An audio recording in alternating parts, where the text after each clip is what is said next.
अगर आपके जीवन की प्रार्थनाएं अनसुनी जा रही हैं, तो शायद आप गलत भाषा में बात कर रहे हैं। ब्रह्मांड रंगों, धातुओं और दिशाओं की भाषा समझता है और इस नवरात्रि उसे सीखने का समय है। नमस्कार, ज्ञान के इस यज्ञ में अपनी भागीदारी सुनिश्चित करें। वीडियो को लाइक करें, भैरव बाबा चैनल को सब्सक्राइब करके हमारे साथ जुड़े और कमेंट में जय श्री राम लिखकर अपनी आहुति दें। आइए आरंभ करें। क्या आपने कभी सोचा है कि नवरात्रि के 9 दिन केवल उपवास और पूजा का समय नहीं, बल्कि ब्रह्मांड की ऊर्जा को अपने भीतर और अपने घर में आमंत्रित करने का एक वैज्ञानिक अवसर है? यह सिर्फ परंपरा नहीं, ये ज्योतिष और वास्तु का वो गहरा रहस्य है जिसे हमारे ऋषियों ने हमें सौंपा। ये कहानी शुरू होती है रंगों से, वो रंग जिन्हें आप केवल वस्त्रों का चुनाव समझते हैं, पर वास्तव में वे ग्रहों को दिया गया एक निमंत्रण पत्र है। ब्रह्मांड एक मौन महासागर है जिसमें प्रत्येक ग्रह, प्रत्येक नक्षत्र, प्रत्येक तारा एक सतत संगीत उत्पन्न कर रहा है। यह संगीत इतना सूक्ष्म है कि हमारे कान इसे सुन नहीं सकते, लेकिन हमारी चेतना इसे अनुभव कर सकती है। नवरात्रि वो विशेष कालखंड है जब पृथ्वी का झुकाव और ब्रह्मांडीय ऊर्जा का प्रवाह एक ऐसे अद्भुत संतुलन में होता है कि हम इस दिव्य संगीत के साथ अपनी चेतना का तार जोड़ सकते हैं। ये 9 रातों का उत्सव वास्तव में चेतना के जागरण का 9 चरणों वाला एक गहन अनुष्ठान है और इसका पहला चरण है रंगों के माध्यम से ग्रहों का आह्वान। आप जो वस्त्र धारण करते हैं वे केवल धागे का एक टुकड़ा नहीं, बल्कि आपकी ऊर्जा का ध्वज है। हर रंग की अपनी एक आवृत्ति होती है, एक तरंग होती है जो ब्रह्मांड में मौजूद उसी आवृत्ति वाले ग्रह की ऊर्जा को अपनी ओर आकर्षित करती है। यह चयन कोई संयोग नहीं, बल्कि एक सोचा समझा वैज्ञानिक और आध्यात्मिक निर्णय है जो आपकी साधना की सफलता या विफलता तय कर सकता है। पहले 3 दिन ऊर्जा की नींव रखने के लिए होते हैं। यह वो समय है जब आप अपने भौतिक और सूक्ष्म शरीर को उस महाशक्ति के स्वागत के लिए तैयार करते हैं जो अगले 9 दिनों तक आपके जीवन को रूपांतरित करने वाली है। यहां गलती की कोई गुंजाइश नहीं है, क्योंकि यही वो नींव है जिस पर आपकी 9 दिनों की साधना का महल खड़ा होगा। नवरात्रि का प्रथम दिवस मां शैलपुत्री को समर्पित है, हिमालय की पुत्री। इस दिन का स्वामी ग्रह चंद्रमा है जो हमारी भावनाओं का, हमारे मन का, हमारी कल्पनाओं का स्वामी है। चंद्रमा समुद्र में ज्वार भाटा लाने की शक्ति रखता है, तो सोचिए आपके शरीर में मौजूद 70% जल पर उसका कितना गहरा प्रभाव होगा। हमारा मन चंद्रमा की कलाओं के साथ ही घटता बढ़ता है, कभी पूर्णिमा की तरह शांत और प्रकाशित, तो कभी अमावस्या की तरह अशांत और अंधकारमय। ये मन ही है जो साधना में सबसे बड़ी बाधा है। इसकी चंचलता एक ऐसे जंगली घोड़े की तरह है जो आपको कभी एक स्थान पर टिकने नहीं देता। साधना की पहली शर्त ही मन को साधना है, और यहीं पर ज्योतिष का अद्भुत विज्ञान काम आता है। इस दिन साधक को पीले वस्त्र धारण करने का निर्देश दिया गया है। पीला रंग ये केवल एक रंग नहीं, ये देवगुरु बृहस्पति का साकार रूप है। बृहस्पति जो ज्ञान, विवेक, स्थिरता और धर्म के ग्रह है। जब आप अपने शरीर पर पीला वस्त्र धारण करते हैं तो आप केवल एक रंग नहीं पहन रहे होते, आप अपने चंचल अस्थिर मन चंद्रमा को गुरु के ज्ञान और स्थिरता बृहस्पति का एक अभेद्य कवच प्रदान कर रहे होते हैं। ये एक ज्योतिषीय उपाय है, एक ब्रह्मांडीय संकेत है कि हे मेरे मन, अब तुम अकेले नहीं हो, तुम्हारे साथ ज्ञान का सहारा है, अब तुम भटक नहीं सकते। ये ऐसा है मानो आपने अपने मन रूपी जहाज को लंगर डालकर ज्ञान के महासागर में स्थिर कर दिया हो। इसके पीछे की गुप्त कथा और भी गहरी है। मां शैलपुत्री हिमालय की पुत्री है। हिमालय क्या है? वो केवल एक पर्वत नहीं, वो पृथ्वी की अचल अडिग स्थिरता का प्रतीक है। वो ज्ञान का स्रोत है जहां से पवित्र नदियां निकलती हैं और जहां आदि योगी शिव स्वयं ध्यान में लीन रहते हैं। पीला रंग पहनकर हम उसी हिमालय की स्थिरता और बृहस्पति के ज्ञान को अपने जीवन में, अपनी चेतना में आमंत्रित करते हैं। ये क्रिया हमारे भीतर के उस कोलाहल को शांत करती है जो चंद्रमा की चंचलता से उत्पन्न होता है। ये एक मौन प्रार्थना है, हे मां शैलपुत्री, जैसे आप हिमालय की तरह स्थिर हैं, मुझे भी मेरे मन की चंचलता पर विजय प्राप्त करने की शक्ति दे। जब आप पीले वस्त्र पहनकर मां के सामने बैठते हैं तो आपकी ऊर्जा सीधे बृहस्पति की सकारात्मक तरंगों से जुड़ जाती है। ये रंग आपके आज्ञा चक्र पर सीधा प्रभाव डालता है, जिससे आपकी निर्णय लेने की क्षमता और आपकी एकाग्रता में अद्भुत वृद्धि होती है। ये केवल एक दिन का अनुष्ठान नहीं, बल्कि आपके पूरे वर्ष के मानसिक संतुलन की नींव रखना है। साधक इस दिन अपने भीतर के द्वंद्व को समाप्त करने का संकल्प लेता है, ठीक वैसे ही जैसे पीला रंग चंद्रमा की शीतलता और सूर्य के तेज का एक सुंदर संतुलन है। यह रंग आपके ऑरा, आपके ऊर्जा क्षेत्र को इतना शुद्ध और शक्तिशाली बना देता है कि नकारात्मक विचार और भावनाएं उसमें प्रवेश ही नहीं कर पाती। साधना का दूसरा दिन मां ब्रह्मचारिणी को समर्पित है, जो तप और वैराग्य की प्रतिमूर्ति है। इस दिन के ऊर्जा क्षेत्र पर मंगल ग्रह का आधिपत्य होता है।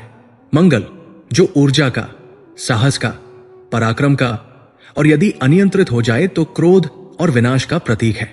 मंगल हमारे रक्त में बहने वाली अग्नि है, हमारी मांसपेशियों की शक्ति है, हमारे भीतर की वो आदिम ऊर्जा है जो हमें कर्म करने के लिए प्रेरित करती है। किंतु यही ऊर्जा यदि बिना बुद्धि के नियंत्रण के हो तो ये एक ऐसी ज्वाला बन जाती है जो पहले स्वयं को और फिर अपने आसपास के सब कुछ को भस्म कर देती है। साधना के पथ पर इस ऊर्जा को साधना अत्यंत आवश्यक है। इसे विनाश से सृजन की ओर मोड़ना ही दूसरी चुनौती है, और इस चुनौती का समाधान है हरा रंग। हरा रंग जो ग्रहों के राजकुमार बुध का प्रतिनिधित्व करता है। बुध जो बुद्धि का, वाणी का, विवेक का, विश्लेषण का और संतुलन का ग्रह है।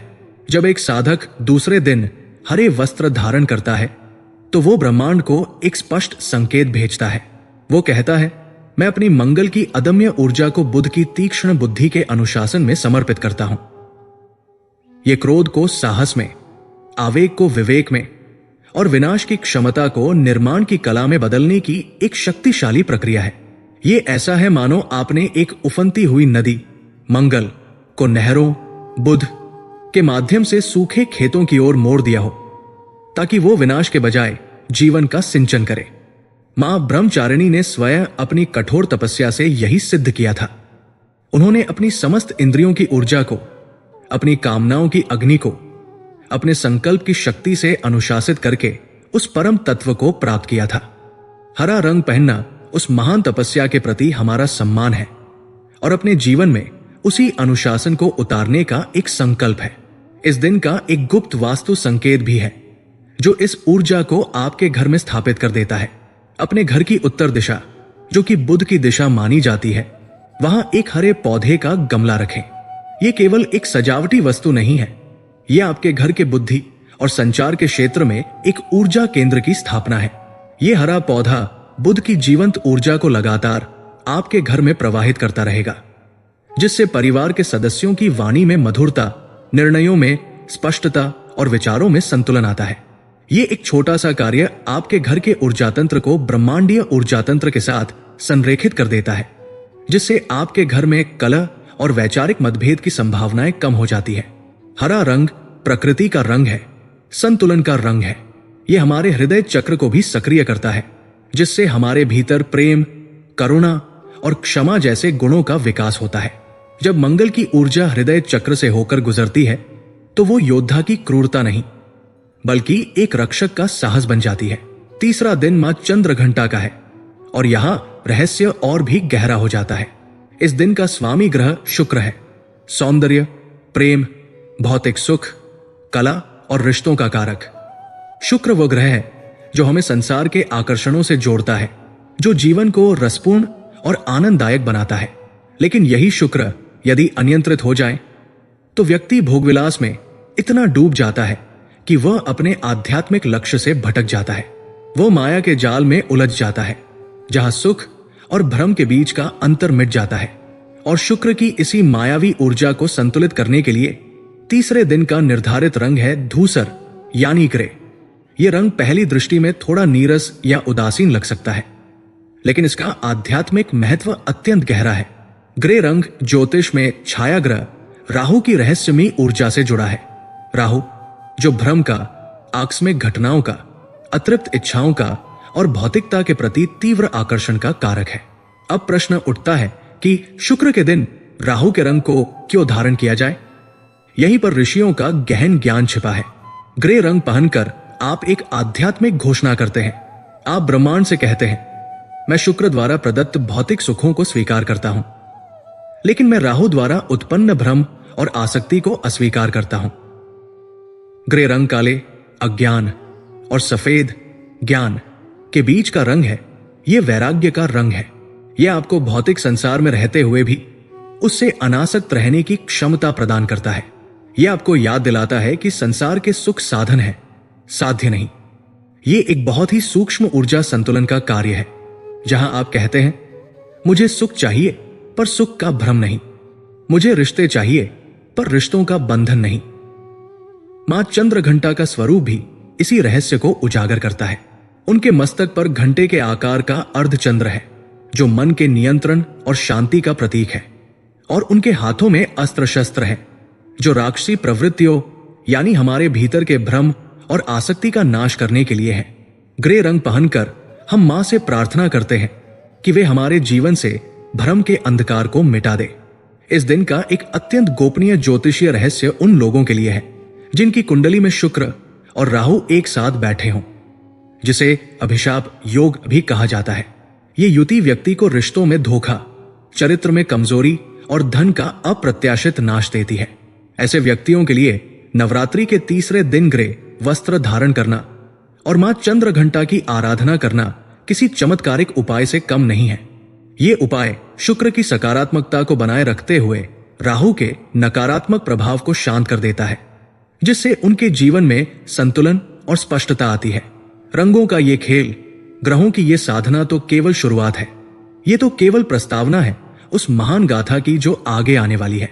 इन 3 दिनों में आपने अपने शरीर को, अपनी चेतना को एक ऐसे पात्र की तरह तैयार कर लिया है जो ब्रह्मांडीय ऊर्जा को धारण करने के योग्य है। आपने अपने मन को स्थिरता दी, अपनी ऊर्जा को अनुशासन दिया और अपनी इच्छाओं को विवेक का अंकुश लगाया। आपका शरीर अब एक सधा हुआ यंत्र बन चुका है जो दिव्य संगीत की तरंगों को ग्रहण करने के लिए तैयार है। लेकिन क्या आपका घर, आपकी चारदीवारी, आपका वास्तु इस ऊर्जा को ग्रहण करने के लिए तैयार है? क्या होगा यदि आपने निमंत्रण तो भेज दिया, पर आपके घर का मुख्य द्वार ही उस दिशा में हो जो नकारात्मक ऊर्जा को आकर्षित करता है? क्या होगा यदि आपका पूजा स्थल ही ऐसी जगह पर स्थापित हो जहां यह दिव्य ऊर्जा पहुंचने से पहले ही क्षीण हो जाती हो? आपने अपने शरीर को तो एक मंदिर बना लिया, पर यदि आपके घर का मंदिर ही दूषित हो तो यह सारी साधना व्यर्थ हो जाएगी। असली रहस्य रंगों के चयन से कहीं आगे आपके घर की दीवारों में, आपके दरवाजों की दिशा में और आपके पूजा घर के स्थान में छिपा है। ब्रह्मांडीय ऊर्जा आपके द्वार पर दस्तक दे रही है, लेकिन क्या आपका द्वार उसे अंदर आने देगा? इस रहस्य का अनावरण अगले अध्याय में होगा, जहां हम जानेंगे कि कैसे अपने घर को एक ऐसा ऊर्जावान यंत्र बनाया जाए जो इस दिव्य शक्ति को न केवल आकर्षित करे बल्कि उसे स्थापित भी करे। पहले अध्याय में आपने ब्रह्मांड के उस गुप्त विधान को समझा कि कैसे रंग केवल दृष्टि का विषय नहीं बल्कि ग्रहों की भाषा है, एक ऐसा माध्यम जिसके द्वारा आप अपनी चेतना को ब्रह्मांडीय चेतना के साथ संरेखित कर सकते हैं। आपने अपने शरीर को एक ऐसे दिव्य यंत्र की तरह साध लिया है जो ग्रहों की सकारात्मक ऊर्जा को ग्रहण करने के लिए तैयार है। यह यात्रा का पहला अत्यंत महत्वपूर्ण पड़ाव था, लेकिन यह ऊर्जा तब तक अधूरी है, तब तक क्षणभंगुर है, जब तक आपका घर, आपकी चारदीवारी इस ऊर्जा का स्वागत और संरक्षण करना न सीख ले। आपका घर केवल ईंट पत्थर और कंक्रीट का एक निर्जीव ढांचा नहीं है, जैसा कि आधुनिक विज्ञान आपको बताता है। यह एक जीवित, स्पंदनशील ऊर्जा क्षेत्र है, आपकी चेतना का ही एक भौतिक विस्तार। इसकी दीवारें आपकी त्वचा की तरह बाहरी प्रभावों से आपकी रक्षा करती है। इसके द्वार आपकी इंद्रियों की तरह संसार से आपका संपर्क साधते हैं, और इसका केंद्र, इसका ब्रह्म स्थान आपके हृदय की तरह पूरे घर में जीवन शक्ति का संचार करता है। यदि आपका शरीर एक मंदिर है तो आपका घर उस मंदिर का गर्भगृह है, और जब तक गर्भगृह पवित्र और ऊर्जावान न हो तब तक देवता की स्थापना संभव नहीं है। अब समय है इस ऊर्जा क्षेत्र को जागृत करने का, अपने घर की सोई हुई आत्मा को जगाने का। आइए अब हम वास्तु, धातु और दिशाओं के उस माया जाल में प्रवेश करते हैं, जहां हर वस्तु, हर कोना, हर दिशा एक गुप्त शक्ति का केंद्र है। नवरात्रि के मध्य चरण यानी चौथे से छठे दिन ऊर्जा के विस्तार और संरक्षण के लिए समर्पित है। पहले 3 दिनों में आपने जो ऊर्जा अपने भीतर एकत्रित की है, अब उसे अपने परिवेश में, अपने घर के कण-कण में स्थापित करने का समय है। ये ऊर्जा को स्थिर करने की प्रक्रिया है, ताकि वह केवल एक क्षणिक अनुभव बनकर न रह जाए, बल्कि आपके जीवन का एक स्थायी हिस्सा बन जाए। चौथा दिन मां कुष्मांडा को समर्पित है। वो आदिशक्ति जिन्होंने अपनी मंद मुस्कान से इस ब्रह्मांड की रचना की थी। उनके नाम में ही उनका रहस्य छिपा है। कु अर्थात छोटा, उष्म अर्थात ऊर्जा या ताप, और अंडा अर्थात ब्रह्मांडीय अंडा। वे ही है जो ब्रह्मांड का बीज है, ऊर्जा का वह आदिम स्रोत जहां से सब कुछ जन्मा है। इस दिन के अधिपति ग्रह है सूर्य, हमारे सौरमंडल के राजा, हमारी आत्मा के कारक, हमारे स्वास्थ्य, जीवन शक्ति और मान सम्मान के प्रतीक। सूर्य के बिना पृथ्वी पर जीवन की कल्पना भी नहीं की जा सकती। ठीक उसी प्रकार मां कुष्मांडा की कृपा के बिना आध्यात्मिक जीवन का अंकुरण असंभव है। सूर्य की इस रचनात्मक और तेजस्वी ऊर्जा को अपने जीवन और अपने घर में आकर्षित करने के लिए इस दिन का रंग है नारंगी। यह रंग सूर्योदय और सूर्यास्त का रंग है। ये न तो पीले रंग की तरह पूर्णतः आध्यात्मिक है और न ही लाल रंग की तरह पूर्णतः भौतिक। ये इन दोनों का संतुलन है। ये ऊर्जा, उत्साह, सकारात्मकता और जीवन शक्ति का स्रोत है। जब आप इस दिन नारंगी वस्त्र धारण करते हैं तो आप स्वयं सूर्य की ऊर्जा के एक जीवंत स्रोत बन जाते हैं। लेकिन इस ऊर्जा को घर में कैसे स्थापित करें? यहीं पर धातु और दिशा का रहस्य काम आता है। इस दिन पूजा करते समय तांबे के एक लोटे में शुद्ध जल भरकर अपने पूजा स्थल पर रखें। तांबा सूर्य की धातु है। यह पृथ्वी पर पाई जाने वाली सबसे शुद्ध और ऊर्जा की सुचालक धातुओं में से एक है। वैज्ञानिक रूप से भी तांबे में अद्भुत जीवाणुरोधी गुण होते हैं, लेकिन इसका आध्यात्मिक महत्व इससे कहीं अधिक है। यह सूर्य की सूक्ष्म ऊर्जा तरंगों को ग्रहण करने और उसे अपने भीतर संग्रहित करने की क्षमता रखता है। जब आप इस तांबे के पात्र में जल रखकर मंत्रों का जाप करते हैं तो वो जल साधारण जल नहीं रहता। वो सूर्य की ऊर्जा से अभिमंत्रित एक शक्तिशाली ऊर्जा अमृत बन जाता है। पूजा समाप्त होने के पश्चात इस जल को अपने पूरे घर में, विशेषकर घर की पूर्व दिशा में छिड़के। पूर्व दिशा सूर्य के उदय की दिशा है। यह वह दिशा है जहां से प्रतिदिन जीवन की नई ऊर्जा आपके घर में प्रवेश करती है। अपने मुख्य द्वार पर इस जल को छिड़कना एक अत्यंत शक्तिशाली क्रिया है। यह उपाय आपके घर के चारों ओर एक अदृश्य सूर्य कवच का निर्माण कर देता है। ये एक ऐसी ऊर्जात्मक ढाल है जो बाहर से आने वाली हर प्रकार की नकारात्मक ऊर्जा, चाहे वह किसी की बुरी नजर हो, कोई वास्तु दोष हो या कोई अदृश्य बाधा हो, उसे घर में प्रवेश करने से पहले ही भस्म कर देती है। यह सूर्य कवच आपके परिवार के सदस्यों के स्वास्थ्य की रक्षा करता है और समाज में आपके मान सम्मान तथा प्रभाव में वृद्धि करता है। यह आपके घर की आत्मा को जागृत करने का पहला और सबसे शक्तिशाली कदम है। 5वां दिन मां स्कंद माता को समर्पित है। वे भगवान कार्तिकेय स्कंद की माता है। ये दिन मातृत्व की, वात्सल्य की और बुद्धि के हृदय में रूपांतरित हो जाने की कथा कहता है। कुछ ज्योतिषीय परंपराओं में इस दिन का स्वामी ग्रह बुध को माना जाता है, जो बुद्धि का प्रतीक है। लेकिन नवरात्रि के 5वें दिन ऊर्जा का प्रवाह मस्तिष्क से हृदय की ओर होता है। ये वो दिन है जब तर्क और विश्लेषण, प्रेम और करुणा में विलीन हो जाते हैं। इसलिए इस दिन का रंग है शुभ्र सफेद, जो चंद्रमा और शुक्र दोनों की शुद्ध, सात्विक और निर्मल ऊर्जा का प्रतीक है। सफेद रंग शांति का, पवित्रता का और निस्वार्थ प्रेम का रंग है।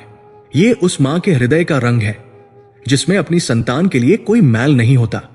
स्कंद माता का स्वरूप इसी निश्चलता का प्रतीक है। यह दिन विशेष रूप से परिवार की खुशियों, संतान की उन्नति और घर में शांतिपूर्ण वातावरण के लिए समर्पित है। इस दिन की ऊर्जा को अपने घर में स्थापित करने का उपाय अत्यंत सूक्ष्म और प्रभावी है। अपने घर के ईशान कोण यानी उत्तर पूर्व दिशा में, जो वास्तु के अनुसार देवताओं का स्थान या घर का पूजा कक्ष बनाने की सबसे पवित्र दिशा है, वहां चांदी की एक छोटी सी कटोरी रखें। चांदी चंद्रमा की धातु है, जो मन, भावनाओं और मातृत्व का प्रतिनिधित्व करती है। यह शरीर को शीतलता प्रदान करती है और मन को शांत रखती है। इस चांदी की कटोरी में गंगा जल, या यदि वो उपलब्ध न हो तो शुद्ध सादा जल भरें और उसमें कुछ ताजे सफेद फूल जैसे चमेली या मोगरा डाल दें। यह साधारण सा दिखने वाला उपाय एक गहरे वास्तु सिद्धांत पर आधारित है। ईशान कोण हमारे घर का सबसे संवेदनशील और पवित्र ऊर्जा केंद्र है। यह घर का मस्तिष्क है। इस स्थान पर जल तत्व को रखना, जो कि चंद्रमा का तत्व है, और उसे चांदी के पात्र में रखना, जो चंद्रमा की धातु है, घर के ऊर्जा क्षेत्र में एक अद्भुत शांति और शीतलता का संचार करता है। यह उपाय घर में व्याप्त किसी भी प्रकार के कलह, क्रोध या मानसिक तनाव को सोख लेता है। यह परिवार के सदस्यों, विशेषकर पति पत्नी के बीच के संबंधों में प्रेम और सामंजस्य को बढ़ाता है। जिन दंपतियों को संतान प्राप्ति में बाधा आ रही हो, उनके लिए यह उपाय किसी वरदान से कम नहीं है, क्योंकि ये स्कंदमाता की वात्सल्य ऊर्जा को सीधे आपके घर के देवस्थान में स्थापित करता है। ये जल और पुष्प आपके घर की आत्मा के लिए एक शांत करने वाले मरहम की तरह काम करते हैं। छठा दिन मां कात्यायनी का है, जिन्होंने महिषासुर का वध करने के लिए देवताओं के तेज से जन्म लिया था। वे शक्ति का सबसे उग्र और दृढ़ संकल्पी स्वरूप है। इस दिन के स्वामी ग्रह है देवगुरु बृहस्पति, जो धर्म, ज्ञान, भाग्य और विवाह के कारक है। लेकिन इस दिन का रंग है गहरा लाल, जो कि मंगल की अदम्य ऊर्जा, साहस और पराक्रम का प्रतीक है। यह एक अत्यंत दुर्लभ और शक्तिशाली ज्योतिषीय संयोजन है, जहां बृहस्पति का ज्ञान और भाग्य मंगल के साहस और कर्म की शक्ति के साथ जुड़ जाता है। ये ज्ञानयुक्त कर्म का दिन है। ये वह दिन है जब आप अपने भाग्य को अपनी मेहनत और साहस से लिखने की शक्ति प्राप्त करते हैं। मां कात्यायनी की पूजा विशेष रूप से विवाह की बाधाओं को दूर करने और कार्यक्षेत्र में विजय प्राप्त करने के लिए की जाती है। इस दिन का वास्तु रहस्य इन्हीं दो क्षेत्रों से जुड़ा है। जिन कन्याओं के विवाह में लगातार विलंब हो रहा है या कोई बाधा आ रही है, उन्हें इस दिन एक विशेष उपाय करना चाहिए। अपने कमरे के वायव्य कोण यानी उत्तर पश्चिम दिशा में एक लाल रंग के छोटे से कपड़े में हल्दी की एक साबुत गांठ और पीतल का एक छोटा सा चौकोर टुकड़ा बांधकर एक पोटली बना लें और उसे अपनी अलमारी में या किसी पवित्र स्थान पर रख दें। इसके पीछे का विज्ञान समझिए। वायव्य कोण का स्वामी ग्रह चंद्रमा है, जो हमारे मन और भावनाओं को नियंत्रित करता है, और यह वायु तत्व का भी स्थान है, जो गति और संचार का प्रतीक है। हल्दी बृहस्पति का प्रतिनिधित्व करती है, जो विवाह का मुख्य कारक है। पीतल भी बृहस्पति की ही धातु है। लाल कपड़ा मंगल की ऊर्जा का प्रतीक है, जो बाधाओं को दूर करने की शक्ति देता है। जब आप इस पोटली को वायव्य कोण में रखती हैं, तो आप अपने मन, चंद्रमा को बृहस्पति के ज्ञान और मंगल की शक्ति से जोड़कर विवाह के लिए एक शक्तिशाली ब्रह्मांडीय आकर्षण पैदा करती है। ये उपाय आपके विवाह के मार्ग में आने वाली सभी बाधाओं को दूर करने के लिए सही ऊर्जा को गतिमान करता है। इसी प्रकार जो लोग अपने कार्यक्षेत्र में सफलता चाहते हैं, बॉस से रिश्ते सुधारना चाहते हैं या कोई नया प्रोजेक्ट शुरू करना चाहते हैं, वे ऐसी ही पोटली बनाकर अपने ऑफिस की दराज में या अपने काम करने की मेज पर रखें। यह उपाय आपके भाग्य, बृहस्पति को आपके कर्म, मंगल की शक्ति से जोड़ देता है, जिससे आपको अपने प्रयासों का 100% फल मिलने लगता है। अब एक क्षण रुककर देखिए। आपने रंगों से अपने शरीर को और ग्रहों को साधा। अब आपने धातु, दिशा और दिव्य वस्तुओं के प्रयोग से अपने घर की आत्मा को भी जागृत कर दिया है। आपका शरीर एक ऊर्जावान मंदिर बन चुका है और आपका घर उस मंदिर का पवित्र गर्भगृह है। सूर्य कवच ने आपके घर को नकारात्मकता से सुरक्षित कर दिया है। ईशान कोण में रखा चांदी का जल पात्र घर में शांति और प्रेम का संचार कर रहा है, और वायव्य कोण में रखी वो रहस्यमयी पोटली आपके जीवन के रुके हुए कार्यों को गति प्रदान कर रही है। आपका शरीर और आपका घर दोनों अब उस परम शक्ति के स्वागत के लिए पूर्ण रूप से तैयार है। आपने निमंत्रण दिया और उस निमंत्रण को स्वीकार करने के लिए एक योग्य स्थान भी बना दिया। लेकिन इस स्थापित हुई ऊर्जा को स्थायी कैसे बनाया जाए? इसे अपने भीतर और अपने घर में हमेशा के लिए लॉक कैसे किया जाए? कौन सी ऐसी अंतिम पूजा सामग्री है?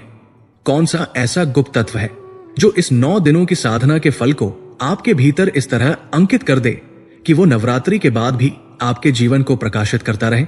इस ऊर्जा को केवल स्थापित करना पर्याप्त नहीं, इसे आत्मसात करना होगा।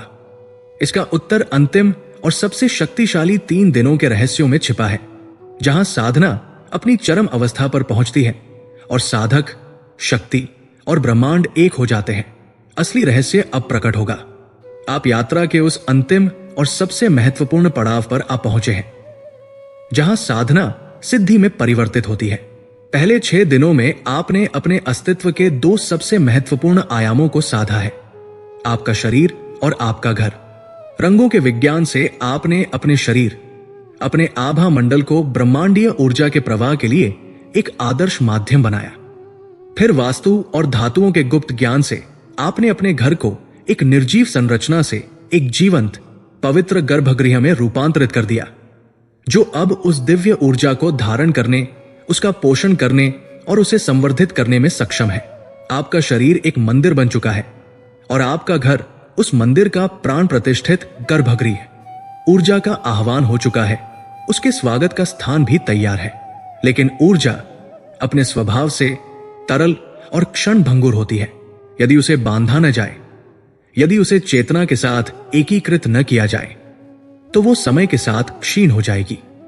अब समय है इस ऊर्जा को अपने भाग्य के साथ सील करने का, उसे अपनी आत्मा की गहराइयों में स्थायी रूप से अंकित करने का।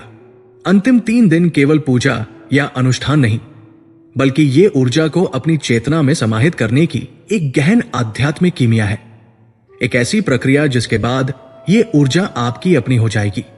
ये चरण प्राप्त की गई ऊर्जा के शिखर और उसके एकीकरण का है। ये वो समय है जब आप साधना के फल को अपने जीवन का एक स्थायी और अविभाज्य अंग बना लेते हैं। 7वां दिन मां दुर्गा के सबसे प्रचंड और रहस्यमयी स्वरूप मां कालरात्रि को समर्पित है। ये नवरात्रि की सबसे अंधेरी रात होती है और इसी गहन अंधकार में सबसे बड़ा प्रकाश छिपा है। मां कालरात्रि का स्वरूप भयानक है। गर्दभ पर सवार, बिखरे हुए केश, त्रिनेत्रों से निकलती ज्वाला और कृष्ण वर्ण जो समस्त रंगों को अपने भीतर समाहित कर लेता है। साधारण मनुष्य उनके स्वरूप से भयभीत हो सकता है, लेकिन एक साधक जानता है कि यह भयभीत करने वाला रूप नहीं, बल्कि अभय प्रदान करने वाला है। वे उस परम करुणामयी मां का स्वरूप है जो हमारे भीतर के सबसे गहरे अंधकार में हमारी चेतना के उन कोनों में प्रवेश करती है, जहां हमारे जन्म जन्मांतरों के कर्म, हमारे संचित संस्कार और हमारी दमित वासनाएं छिपी होती है और अपने खड्ग से उन सब का नाश कर देती है। इस दिन के स्वामी ग्रह है शनिदेव, कर्मफलदाता, न्याय के देवता और अनुशासन एवं वैराग्य के शिक्षक। शनि की ऊर्जा कठोर, धीमी और अकाट्य होती है। वे हमारे जीवन में बाधाओं, विलंब और कष्टों के रूप में प्रकट होते हैं, लेकिन उनका उद्देश्य हमें दंड देना नहीं, बल्कि हमारे कर्मों का हिसाब चुकाकर हमारी आत्मा को शुद्ध करना है। मां कालरात्रि की ऊर्जा ही वो शक्ति है जो हमें शनि के इस कठोर न्याय को सहने और उससे सीखने का बल प्रदान करती है। इस दिन शनि की भारी और दंडात्मक ऊर्जा को संतुलित करने के लिए नीला रंग पहना जाता है। नीला रंग आकाश की असीमता और महासागर की गहराई का प्रतीक है। यह स्थिरता, सत्य और ज्ञान का रंग है। जब आप नीला वस्त्र धारण करते हैं तो आप शनि की सीमित और कठोर ऊर्जा को आकाश की असीमता और धैर्य प्रदान करते हैं। आप ब्रह्मांड को संकेत देते हैं कि आप अपने कर्मों का सामना करने के लिए तैयार हैं, लेकिन ज्ञान और स्थिरता के साथ। इस दिन का सबसे महत्वपूर्ण रहस्य कर्म बंधन काटने की प्रक्रिया में निहित है। पूजा के समय लोहे के एक दिए का प्रयोग करें। लोहा शनि की धातु है। यह भारी, ठंडा और कठोर होता है, ठीक हमारे उन कर्मों की तरह जो पत्थर की लकीर बन चुके हैं। इस लोहे के दिए में सरसों का तेल डालें। सरसों का तेल अपनी तीक्ष्णता और शुद्ध करने की क्षमता के लिए जाना जाता है। यह शनि के प्रकोप को शांत करने वाला माना गया है। अब इस दिए को प्रज्वलित करें। यह केवल एक दिया नहीं है, यह आपके जन्म जन्मांतरों के नकारात्मक कर्मों की चिता है। जब आप उस लौ को जलते हुए देखते हैं तो यह कल्पना करें कि आपके वे सभी कर्म, वे सभी गलतियां, वे सभी ऋण जो आपके भाग्य में बाधा बन रहे हैं, वे सब उस अग्नि में स्वाहा हो रहे हैं। ये एक गहन कर्म यज्ञ है। पूजा के उपरांत एक नीले रंग का फूल, जैसे अपराजिता, हाथ में ले। ये फूल आपके उन सभी कर्मों का प्रतीक है जिन्हें आप अब त्यागना चाहते हैं। इसे अपने सिर के ऊपर से घड़ी की सुई की दिशा में 7 बार घुमाएं। हर एक घुमाव के साथ ये महसूस करें कि ये फूल आपके शरीर, मन और आत्मा से सारी नकारात्मकता, सारी पीड़ा और सारे कर्म बंधन को सोख रहा है। 7 बार घुमाने के बाद बिना पीछे देखे उस फूल को अपने घर से बाहर फेंक दे। ये एक प्रतीकात्मक विसर्जन है, अपने अतीत के बोझ से स्वयं को मुक्त करने की एक निर्णायक घोषणा। ये कर्म शुद्धि का दिन है, अपनी आत्मा की स्लेट को साफ करने का दिन, ताकि उस पर एक नया उज्जवल भाग्य लिखा जा सके। 8वां दिन, जिसे दुर्गा अष्टमी भी कहा जाता है, मां महागौरी को समर्पित है। 7वें दिन के गहन अंधकार और आत्ममंथन के बाद 8वां दिन पूर्णिमा के की तरह धवल और निर्मल प्रकाश लेकर आता है। मां महागौरी का वर्ण पूर्णतः श्वेत है, उनके वस्त्र और आभूषण भी श्वेत है और वे वृषभ पर सवार है। वे परम शांति, पवित्रता और तपस्या के फल का प्रतीक है। कथा है कि शिव को पति रूप में पाने के लिए कठोर तपस्या करते हुए मां पार्वती का शरीर धूल मिट्टी से काला पड़ गया था। तब भगवान शिव ने उन्हें गंगा के पवित्र जल से स्नान कराया और वे विद्युत के समान कांतिमान महागौरी कहलाई। ये दिन उस आत्मा की अवस्था का प्रतीक है जो कर्म शुद्धि की अग्नि में तपकर शुद्ध हो चुकी है। इस दिन के स्वामी ग्रह है राहु, जो ज्योतिष में सबसे रहस्यमयी और भ्रामक ग्रह माने जाते हैं। राहु भौतिकता, अतृप्त इच्छाओं, भ्रम और अचानक होने वाली अप्रत्याशित घटनाओं के कारक है। कर्मों की शुद्धि के बाद भी मनुष्य के भीतर एक अंतिम और सबसे सूक्ष्म शत्रु बच जाता है, अहंकार। राहु इसी अहंकार और भ्रम का प्रतिनिधित्व करते हैं। वे आपको यह विश्वास दिला सकते हैं कि मैंने साधना की, मैंने कर्मों को शुद्ध किया। ये मैं का भाव ही सबसे बड़ा भ्रम है जो आत्मा और परमात्मा के बीच पर्दा बनकर खड़ा हो जाता है। महागौरी की परम सात्विक ऊर्जा ही राहु के इस मायाजाल को काटने की शक्ति रखती है। राहु की भ्रामक ऊर्जा को शांत करने और अहंकार को विसर्जित करने के लिए इस दिन का रंग है गुलाबी। गुलाबी रंग सार्वभौमिक, निस्वार्थ प्रेम और करुणा का प्रतीक है। ये हमारे हृदय चक्र का रंग है। जब आप गुलाबी रंग पहनते हैं तो आप तर्क और अहंकार से परे जाकर केवल प्रेम और समर्पण की भाषा में बात करते हैं। यह रंग राहु की स्वार्थी और भौतिकवादी ऊर्जा का सबसे उत्तम प्रतीकार है। इस दिन की पूजा सामग्री में एक गहरा प्रतीकात्मक विज्ञान छिपा है और वो है मां को नारियल का भोग लगाना। नारियल को संस्कृत में श्रीफल कहा जाता है, यानी सबसे शुभ और पवित्र फल। इसका बाहरी कठोर रेशेदार हिस्सा हमारे स्थूल शरीर और सांसारिक पहचान का प्रतीक है। उसके भीतर की कठोर काली भूरी खोपड़ी हमारे अहंकार, हमारी जिद्द, हमारे मैं के भाव का प्रतीक है, जो राहु का क्षेत्र है। उस कठोर खोल के भीतर भरा हुआ जल हमारी चंचल भावनाएं और अतृप्त इच्छाएं हैं, और अंत में उस सबके भीतर जो सफेद, नरम और पवित्र गिरी है, वो हमारी शुद्ध निष्कलंक आत्मा का प्रतीक है। जब आप पूजा के दौरान मां के सामने उस नारियल को फोड़ते हैं तो ये केवल एक फल को तोड़ना नहीं है, ये एक गहन आध्यात्मिक क्रिया है। ये आपके द्वारा अपने अहंकार को मां के चरणों में तोड़ने का एक जीवंत प्रतीक है।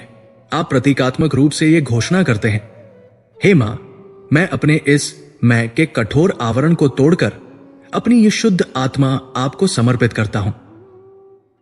ये एक क्षण में राहु के सबसे बड़े अस्त्र अहंकार को नष्ट कर देता है। ये उपाय राहु द्वारा उत्पन्न सभी नकारात्मक प्रभावों जैसे अज्ञात भय, लोगों द्वारा धोखा मिलना, मानसिक भ्रम और निर्णय लेने में कठिनाई को तत्काल शांत कर देता है। अहंकार के टूटते ही आत्मा का परमात्मा से मिलन का मार्ग खुल जाता है। 9वां दिन महानवमी मां सिद्धिदात्री को समर्पित है। यह नवरात्रि की साधना का चरमोत्कर्ष है, सिद्धि और पूर्णता का दिन। मां सिद्धिदात्री कमल पर आसीन है और अपने भक्तों को सभी 8 सिद्धियां अणिमा, महिमा, गरिमा, लघिमा, प्राप्ति, प्राकाम्य, ईशित्व और वशित्व प्रदान करने में समर्थ है। कर्मों की शुद्धि 7वां दिन और अहंकार के विसर्जन 8वां दिन के बाद साधक की चेतना अब उस परम अवस्था में पहुंच जाती है जहां वह ब्रह्मांड की सभी शक्तियों को धारण करने के योग्य हो जाता है। इस अंतिम दिन के स्वामी ग्रह है केतु, जो मोक्ष, वैराग्य, अंतर्ज्ञान और आध्यात्मिक ज्ञान के कारक है। केतु एक छाया ग्रह है जिनका कोई भौतिक सिर नहीं है। ये अहंकारहित चेतना का प्रतीक है। केतु ही वो शक्ति है जो हमें भौतिक संसार से अनासक्त करके हमारी ऊर्जा को ऊर्ध्वगामी यानी मोक्ष की ओर ले जाते हैं। इस दिन का रंग है बैंगनी, जो आध्यात्मिकता, राजसीपन और ब्रह्मांडीय चेतना का प्रतीक है। यह रंग हमारे सहस्रार चक्र यानी हमारे सिर के शीर्ष पर स्थित ऊर्जा केंद्र से जुड़ा है, जो ब्रह्मांडीय ऊर्जा का प्रवेश द्वार है। बैंगनी रंग पहनकर आप प्रतीकात्मक रूप से अपने इस अंतिम द्वार को खोलते हैं, ताकि मां सिद्धिदात्री की कृपा और ब्रह्मांडीय ज्ञान आपके भीतर प्रवेश कर सके। इस दिन ऊर्जा के स्थायीकरण की अंतिम और सबसे शक्तिशाली प्रक्रिया है हवन। हवन केवल अग्नि में कुछ सामग्री डालने की क्रिया नहीं है। ये एक सूक्ष्म वैज्ञानिक प्रक्रिया है, जिसमें आप ब्रह्मांड के सभी तत्वों और शक्तियों को एकीकृत करते हैं। हवन कुंड ब्रह्मांड का प्रतीक है। अग्नि रूपांतरण की सबसे शक्तिशाली ऊर्जा है, जो स्थूल को सूक्ष्म में बदल देती है। मंत्र ध्वनि ऊर्जा है, जो ब्रह्मांड में विशिष्ट पैटर्न बनाते हैं। और हवन में डाली जाने वाली हर सामग्री, जिसे समिधा कहते हैं, किसी न किसी ग्रह या देवता का प्रतिनिधित्व करती है। आम की लकड़ी सूर्य की ऊर्जा का, घी चंद्रमा की पोषण शक्ति का, लाल चंदन मंगल के पराक्रम का, और इसी प्रकार अन्य सामग्रियां अन्य ग्रहों का प्रतिनिधित्व करती है। जब आप शुद्ध उच्चारण के साथ मंत्रों की ध्वनि ऊर्जा के साथ इन ग्रह प्रतिनिधि सामग्रियों को अग्नि की रूपांतरण ऊर्जा में स्वाहा कहकर अर्पित करते हैं, तो आप एक अद्भुत घटना को जन्म देते हैं। आप सभी 9 ग्रहों की सकारात्मक ऊर्जा को एकीकृत करके उसे अग्नि के माध्यम से ब्रह्मांड में प्रसारित करते हैं। ब्रह्मांड का नियम है कि आप जो भी ऊर्जा भेजते हैं, वो कई गुना होकर आपके पास लौट कर आती है। ये एकीकृत, शुद्ध और शक्तिशाली ऊर्जा वापस लौटकर आपके चारों ओर एक अभेद्य स्थायी सुरक्षा कवच का निर्माण करती है। ये वो कवच है जो केवल नवरात्रि के 9 दिनों तक नहीं, बल्कि पूरे वर्ष आपकी, आपके परिवार की और आपके घर की हर नकारात्मकता से रक्षा करता है। अंततः नवरात्रि केवल एक त्योहार नहीं, ये 9 दिनों का एक व्यावहारिक और गूढ़ विज्ञान है। ये आपके शरीर, आपके घर और आपकी आत्मा को ब्रह्मांड की दिव्य लय के साथ फिर से संरेखित करने का एक सुनहरा अवसर है। ये यात्रा रंगों की सूक्ष्म तरंगों से शुरू होती है, जो आपके व्यक्तिगत आभा मंडल को शुद्ध करती है। फिर ये वास्तु और धातुओं के स्थूल माध्यम से आपके घर में प्रवेश करती है, उसे एक ऊर्जावान क्षेत्र बनाती है, और अंत में ये मंत्रों की ध्वनि और हवन की अग्नि की रूपांतरणकारी ऊर्जा के साथ आपकी चेतना में स्थायी रूप से स्थापित हो जाती है। ये ज्ञान, ये अनुभव ही असली सिद्धि है। इस 9 दिवसीय कायाकल्प के बाद अब आप केवल एक भक्त नहीं हैं जो बाहर से शक्ति की याचना कर रहा है। आप अपनी ऊर्जा के स्वामी हैं, जो उस शक्ति को अपने भीतर अनुभव कर रहा है।